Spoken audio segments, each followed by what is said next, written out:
पश्चिम बंगाल के राज्यपाल सीवी आनंद बोस आज मालदा का दौरा करेंगे। राज्यपाल पहले मालदा जाएंगे और फिर मुर्शिदाबाद जाने का फैसला ले सकते हैं, जहां हिंसा पीड़ितों के परिवारों से मुलाकात वो करेंगे।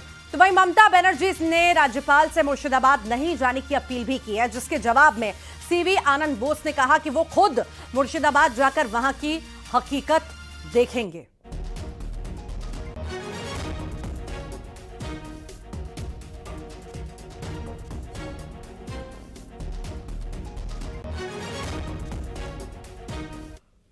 See, these are all constitutional options, I'm not the person to decide on that.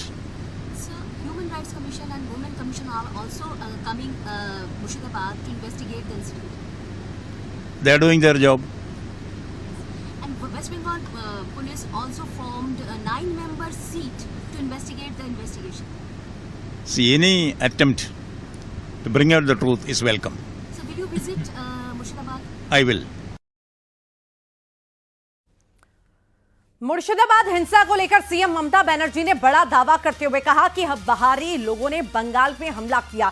तो वहीं उन्होंने कहा कि मुर्शिदाबाद हिंसा का एक भी गुनहगार नहीं बचेगा। एसआईटी टीम जांच कर रही है। साथ ही उन्होंने गवर्नर सीवी बोस से फिलहाल मुर्शिदाबाद नहीं जाने की अपील भी की है। আমাদের স্টেট উইমেন কমিশনও যেতে চেয়েছিল, তাদেরও আমরা বলেছি please just wait few days more, কিছুদিন অপেক্ষা করুন, আগে ওদের মধ্যে কনফিডেন্সটা বিল্ড আপ হোক। কারণ কেউ কেউ তো বাইরে থেকে এসে অত্যাচারটা করেছে, তার মধ্যে পোশাকধারীও আছে, আমাদের নয়।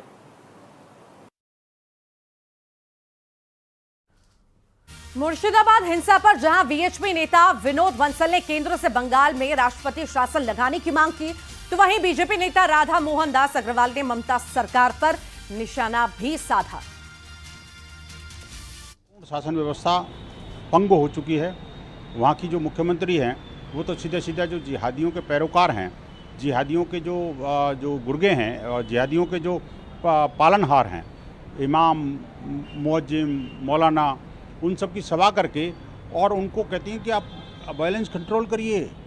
उनको ये कहती हैं कि भाई आई सैल्यूट यू। तो ये बंगाल की परिस्थिति को ठीक करने के लिए ज़रूरी है कि वहाँ पर अब राष्ट्रपति शासन लागू कराया जाए। जो मुस्लिम समाज को मूर्ख बना करके हिंदुओं से लड़ाने का काम करते हैं, जिनके लिए मुसलमान एक नागरिक नहीं है, सिर्फ एक वोट बैंक है, उन्हें ये डर है कि जब ये वक्फ अधिनियम प्रभावी हो जाएगा और एक आम मुसलमान ये देखेगा कि मोदी जी ने उनकी जीवन में इतना क्रांतिकारी परिवर्तन ला दिया, सारी लूट को समाप्त कर दिया और 1 खरब रुपए, 1 लाख करोड़ रुपए प्रतिवर्ष।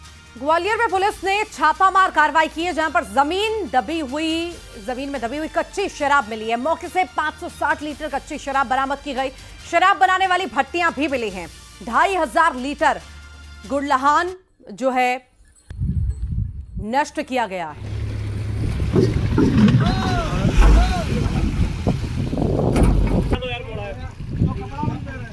मोटर ये तो है।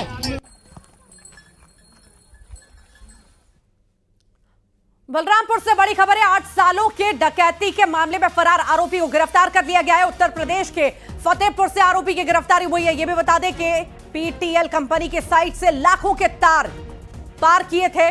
मामले में 8 आरोपी पहले ही गिरफ्तार हो चुके हैं। वाडफ नगर के पंडरी में यह वारदात हुई थी। रघुनाथ नगर पुलिस ने यह बड़ी कार्रवाई को अंजाम दिया है।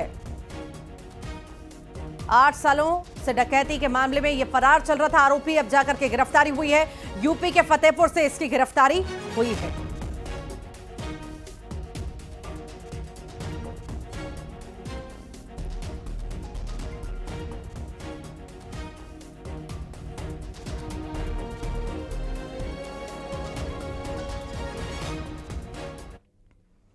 बलरामपुर से बड़ी खबर है, जहां पर साइबर ठगी के मामले में शामिल 2 आरोपी गिरफ्तार हुए हैं। किराए पर बैंक अकाउंट देते थे ये आरोपी। साइबर ठगी से मिले रुपए के लेन देन के लिए ये करते थे अकाउंट का इस्तेमाल। आरोपी ने अलग अलग बैंक में अकाउंट खुलवाए थे। दोनों आरोपी बलरामपुर जिले के रहने वाले बताए जा रहे हैं।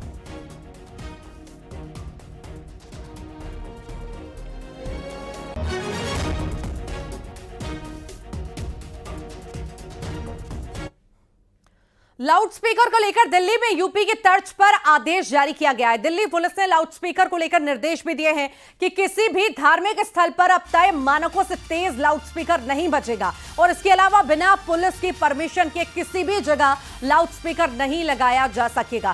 सार्वजनिक स्थलों पर लाउडस्पीकर या पब्लिक एड्रेस सिस्टम का प्रयोग बिना अनुमति के नहीं किया जा सकेगा। टेंट हाउस से लाउडस्पीकर लेने पर भी पुलिस परमिशन लेना जरूरी होगी। तो वहीं दिल्ली में इंडस्ट्रियल एरिया में सुबह 6 बजे से रात 10 बजे तक 75 डेसिबल आवाज की इजाजत है और रात 10 बजे से सुबह 6 बजे तक 70 डेसिबल ध्वनि का पैमाना तय किया गया है। इसके अलावा रेजिडेंशियल एरिया में सुबह 6 बजे से रात 10 बजे तक 55 डेसिबल आवाज की इजाजत और रात 10 बजे से सुबह 6 बजे तक 45 डेसिबल ध्वनि का पैमाना तय किया गया है। इसके साथ ही लाउडस्पीकर के बिना अनुमति इस्तेमाल पर 10,000 से 50,000 रुपए तक के जुर्माने तक का प्रावधान किया गया है। यूपी के मेरठ में मर्चेंट नेवी अफसर सौरभ हत्याकांड जैसी वारदात हुई है, जहां पर पत्नी ने बॉयफ्रेंड के साथ मिलकर सोते वक्त पति का गला घोंट दिया और फिर उसके शव के नीचे सांप को दबा दिया। दबे होने पर सांप ने आदमी को 10 बार डसा। वारदात के बाद पत्नी ने बॉयफ्रेंड को वहां से भगा दिया और खुद दूसरे कमरे में सोने चली गई। हालांकि पुलिस ने पत्नी और उसके बॉयफ्रेंड को हिरासत में ले लिया। सख्ती से पूछताछ करने पर दोनों ने जुर्म भी कबूल किया है।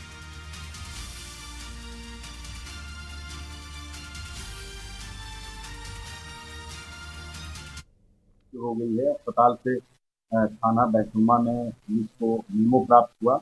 इसके आधार पे पुलिस ने पंचायतनामा भरते हुए पोस्टमार्टम की कार्यवाही कराई। जब कल पोस्टमार्टम की रिपोर्ट आई तो उसमें कुछ नॉर्मल चीज़ें आई, जिसमें दम घुटने से उनकी मौत की बात उसमें आ रही थी। स्मूदरिंग और थ्रॉटलिंग कॉज ऑफ डेथ लिखा हुआ था, जिसके नाते पुलिस ने तत्काल इन्वेस्टिगेशन शुरू किया। परिजनों से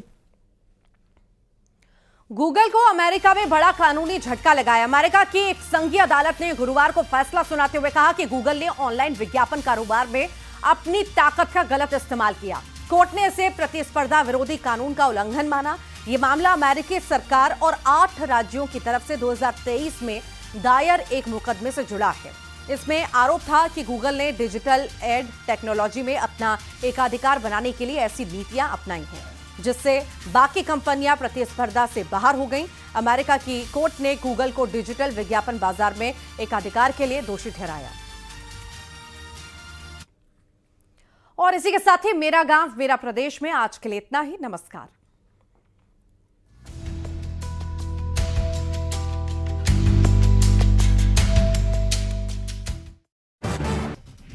वक्फ कानून पर सुप्रीम कोर्ट का अंतरिम आदेश, 7 दिन में सरकार देगी जवाब। ये है न्यूज़ 18 नेटवर्क। आप देख रहे हैं न्यूज़ 18 मध्य प्रदेश छत्तीसगढ़। हमारी पहुंच